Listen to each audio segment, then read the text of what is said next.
How did a poor Japanese boy named Soichiro Honda become one of the wealthiest businessmen and founders in the automotive industry? This is an inspiring story of ambition, creativity, and hard work. How to compete with established car brands, become the world's largest motorcycle manufacturer, and build a $22 billion brand named after you. It starts with a dream, a pair of bolt cutters, and one poor Japanese boy, the man who turned his small auto repair shop into a multi-billion-dollar brand. A thread about the story of Soichiro Honda, the man who gave you wings. Being born into poor conditions. On 17 November 1906, the man who opened his eyes in his mother's arms. Despite being poor, Soichiro's family raised him in a pleasant, disciplined home. Soichiro's father's education protected him from being unfettered. Like his father, Soichiro grew up loving mechanical tasks. Father gave him manual dexterity. He disliked inconveniencing others and was punctual for all appointments. Soichiro likes exhaust and engine noise. He was 8 years old when he saw a car speed past him on a dirt road. Soichiro liked the automobile exhaust and engine roar. He walked across the gas puddle the automobile left. Bending on his knees, he sniffed the residue. The aroma mesmerized him, and he dreamed solely of cars and engines. Hours never felt as long as he waited for the bell to ring at Futamata Grade School. After school, Soichiro hung out in his father's bike business, fascinated by mechanics. Pedals, chains, and wheels were his toys as he helped 𝐥𝐢𝐤𝐞 fix bikes. Soichiro Honda was fascinated by the city's growth. During the first few months at the shop, Soichiro served tea and cleaned floors. Seniors took him under their wings and saw his patience and commitment. He quickly learned car repair and became a renowned mechanic. His hard work, improvisation skills, and mechanical intuition helped him. It's claimed he had both theoretical and practical knowledge of forging and welding. At age 15, Honda left home and went to Tokyo to look for work. He had never been to school. In 1922, he got an apprenticeship at a garage. When he was 22, he returned home and started his auto repair business. In 1936, at Tamagawa Speedway, Honda raced against a Ford with a turbocharger in the first Japan automobile race. He went down and hurt his left eye very badly. Also hurt was his brother. He stopped racing after that. The boy's hopes ended on September 1st, 1923. A massive earthquake in Japan caused death and ruin. Over 140,000 died in the catastrophe. While the senior staff departed to rebuild, Soichiro stayed at the workshop. This young engineer's tragedy allowed him to repair motorcycles and autos for customers. In 1928, the company's founders opened branches in additional locations due to significant growth. 22-year-old Soichiro Honda was given the Hamamatsu branch to manage. New responsibilities afforded him time to build race cars from spare components and automobile chassis. Soichiro built a racing car from scratch and used a rebuilt Ford engine. The race car hit 100 miles per hour in Japan. That year, he married Sachi. She joined him in running the firm by completing the accounts and catering for the live-in crew.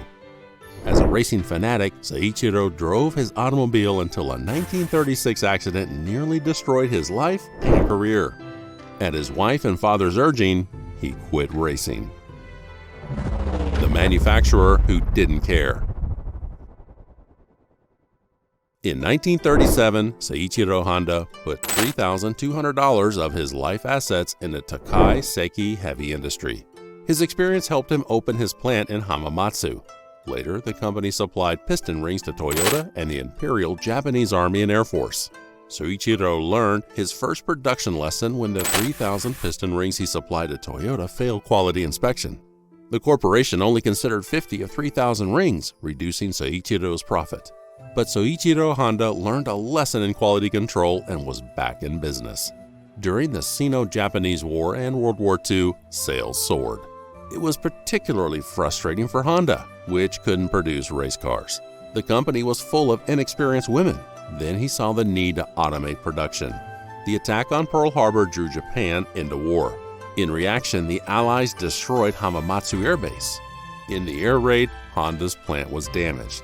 He rebuilt his plant and manufacturing line in 1945, and another earthquake hit Hamamatsu, and this time he lost. The plant devastated his finances. Not wanting to rebuild his company, Soichiro Honda sold it to Toyota and took a year off. He studied auto engineering at Hamamatsu Technical College, but skipped the final exams. Soichiro Honda had no degree. After World War II, Japan was ruined.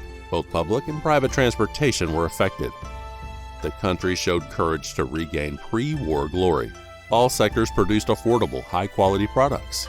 However, the auto industry was still bound and struggled to produce a vehicle that could boost national prosperity.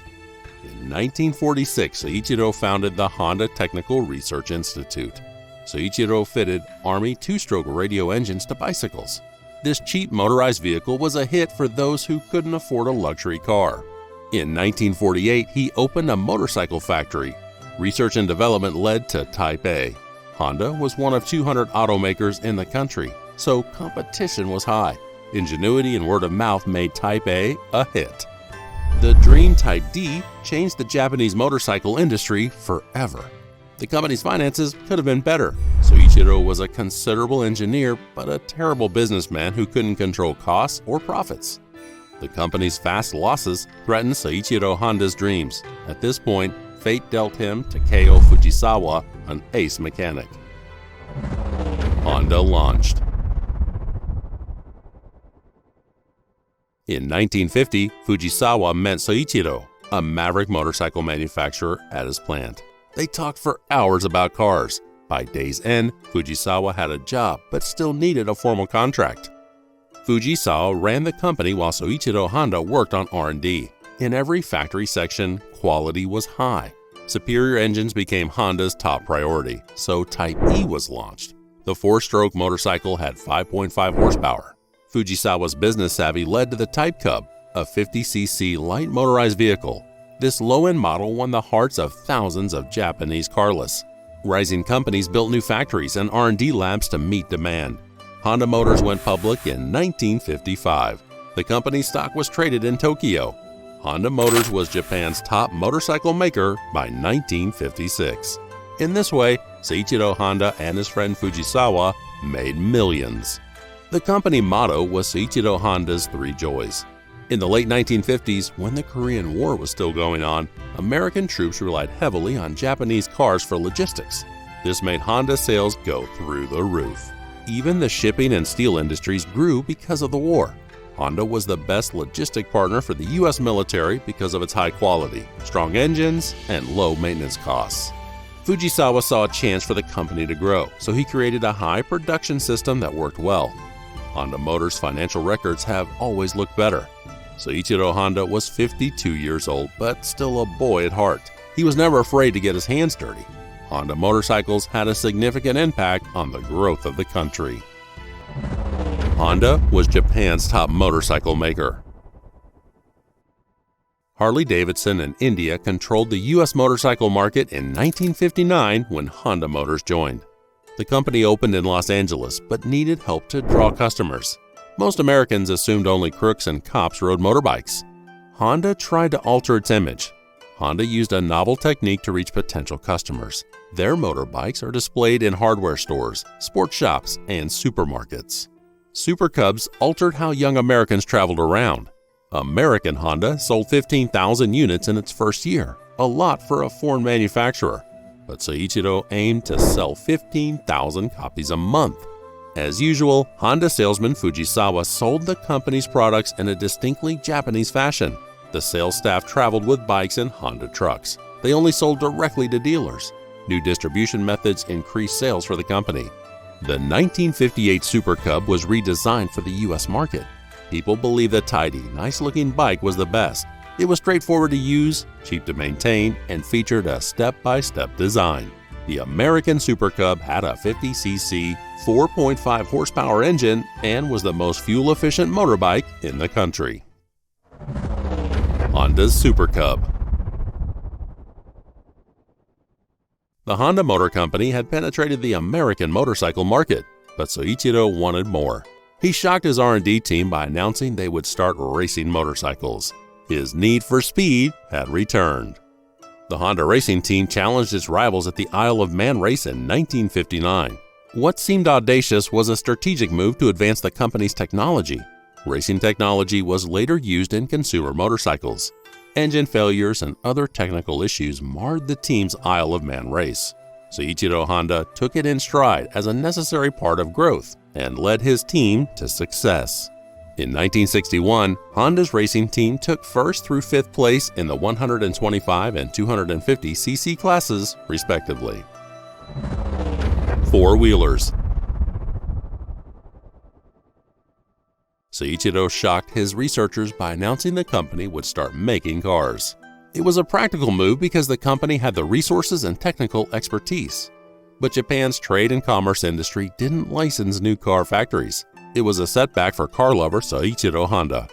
To make policymakers eat dust, Soichiro entered Formula One to build cars faster, cheaper, and with international quality. Formula One racing helped the company innovate technologically, which it later used in consumer models. 1964 was a disastrous year for Team Honda in Formula One. The Maverick CEO again backed his engineers. That year showed some promise, but was a failure. Soichiro Honda worried about his success in other areas. Then, Honda won the Mexican GP. The Honda team won the 1967 Italian Grand Prix. In F2, the team won 11 straight races. The company's technology advanced through racing. Soichiro Honda lobbied to build a small number of cars. He joined the company's research and design team. His European tour opened his eyes to compact Fiats. Smaller cars were easier to maneuver in traffic, burned less fuel, and needed fewer parking spaces. Engineers modeled Honda Civic after European models. The car's innovative compound vortex-controlled combustion engine reduced CO2 and pollution. Honda Civic passed the U.S. strict environmental laws, enraging American manufacturers. The Honda Civic topped sales charts in the U.S. In 1973, the company set up a shop in Marysville, Ohio. The Accord came in 1982. Integra and Legend joined the Acura brand in the same year. It was Japan's first supercar. At Honda's 25th anniversary, Soichiro Honda and Fujisawa retired. The genius left the company to the young generation at the height of its technology and infrastructure. The power of dreams. The slogan of the company, The Power of Dreams, claims a lot about the success of a country boy enchanted by the smell of gasoline. Soichiro Honda wrote his future with the scars on his hands. The future is fast and exciting, and it's safe.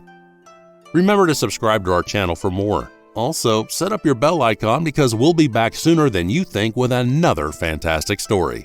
Take care until then.